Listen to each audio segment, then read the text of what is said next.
So today we're taking a look at the NV7200 that I was looking at the end of a couple of weeks ago actually. So one of the problems that I had was the brake band had completely shed its felt covering. So what I've done is I bought these furniture based self-adhesive felt strips. They're normally used to prevent furniture rubbing against various things. And once I cut one to size, it actually worked out to be the perfect fit for the copper brake band strip.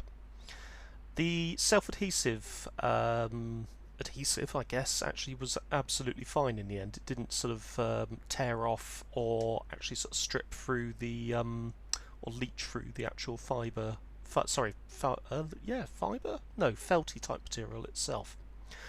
What I then proceeded to do was to spend ages trying to eject the cassette trays. You can see I'm desperately poking around here trying to find it. You can watch my fun journey on the longer video should you desire, but to be honest there is just literally a sort of little tag that you pull and it allows you to open up. That's the back tension arm there. You can see I'm just putting the brake band around the supply spool, which actually went reasonably well, to be honest with you. I adjusted it out to its fullest amount of slack so that I had, you know, sort of the maximum amount of slack when the tension arm was fully engaged. What I discovered when I reassembled was that when the tension arm fully engaged, it pulled the actually pulled the supply spool too tight. So what I had to do in the end was to shave off a couple of millimeters of the felt material. And once that was done, it actually worked perfectly. So I have a machine now that has back tension. Removing the pinch roller was a little more difficult. There's this plastic cap that you can see that I was struggling with for quite some time. And what I found out in the end, after going through the process of thinking, oh, I'll just take the whole pinch roller off, which, don't do it. It's attached by a spring. You probably won't get the spring back on again. But what I did and what I found, as you can see here, is it just pops off. And once it's popped off, you can actually replace the pinch roller. Once the pinch roller's replaced, you're ready to go. Anyway, that brings it to the end of the sort of condensed longer part of the video. The next part of the video will be me going through and actually testing and identifying some other problems with the unit which will need adjustment. Hope you enjoy. Thank you for watching. So let's give that a go and I'll be back shortly. So here we go. So we're back with the machine. We've put the revised brake band onto there, and if I hit play it laces up better.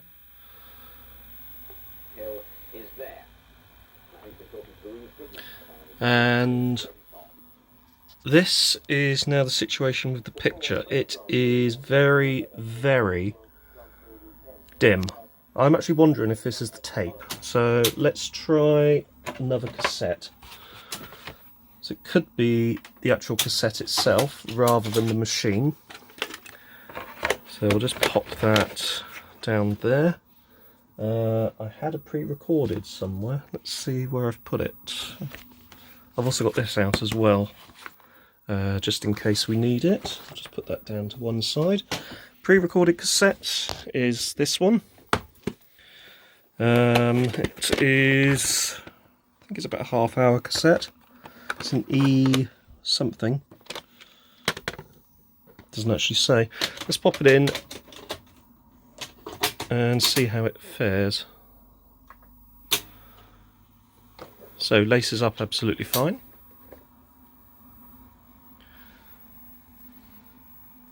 That looks a bit better, but there is still a bit of wobbliness on the picture. So let's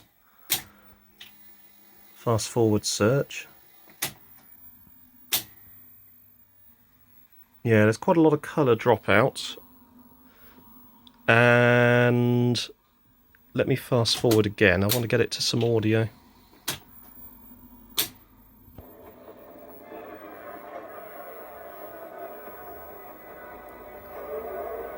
It's almost like a capstan issue. Is it slightly warbly? This will probably need a a bit of further investigation, to be honest with you.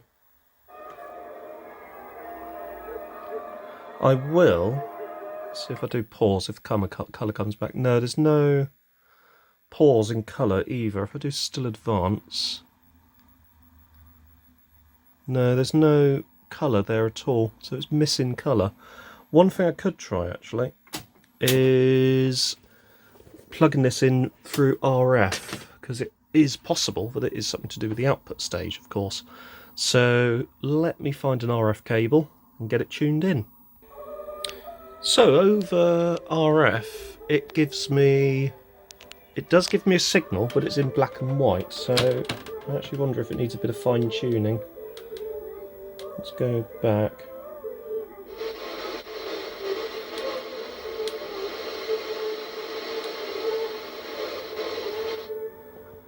So about there. Store. There you go.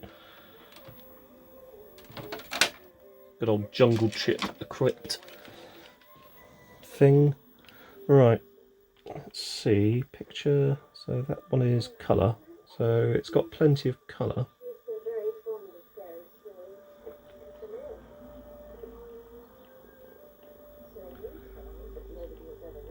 So we'll double check that actually. Yeah, there is, even with the colour all the way up, there is no colour. So I think that we have a problem somewhere between the output of composites and RF. Usually when it loses colour, it is due to a failed diode or transistor or something similar. It's also a bit wobbly, so it might need just might need a bit of a tune-up as regards the capstan speed. But it's a lot better than it was. Heck of a lot better. Now I would be interested to try that other cassette that was giving me really bad results. So I'm just going to put the volume down, stop this one and eject. I'll rewind it in a minute.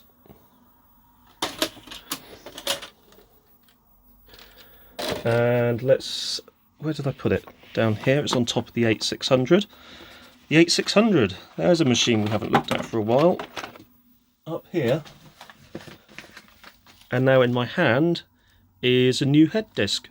So at some point, once I've got the tool for setting the tape eccentricity, I'll be replacing the head disc and see if that improves that machine. So here we go. Let's see if this makes any difference. Yeah, that's still all over the place. So there definitely seems to be a problem. Possibly, I don't know if it's head amplification or something else. It seemed fine on that pre-recorded cassette. If I put the volume up on this, do we have any audio? Yeah, we got audio. Oops. It's not a control issue, as in the control heads. So let's stop that one. And let's bring that out. It probably is a stock fault. That wouldn't surprise me. It's just a case of finding out what said stock fault is. Right, I'm going to try one more cassette, and then we'll call it a day for this one. And this will be put back and the fault investigated in the background. So bear with me whilst I get another cassette. So there we are with a different cassette. Slightly jumpy picture, which can't be corrected through tracking adjustment. Oh no, or can it? Might depend on the actual picture, to be honest. Yeah, so it's tracky, but it's fine. Oh, okay, that's different. So it's fine right at the end of the tracking scale, and it's a nice, strong, healthy-looking picture as well.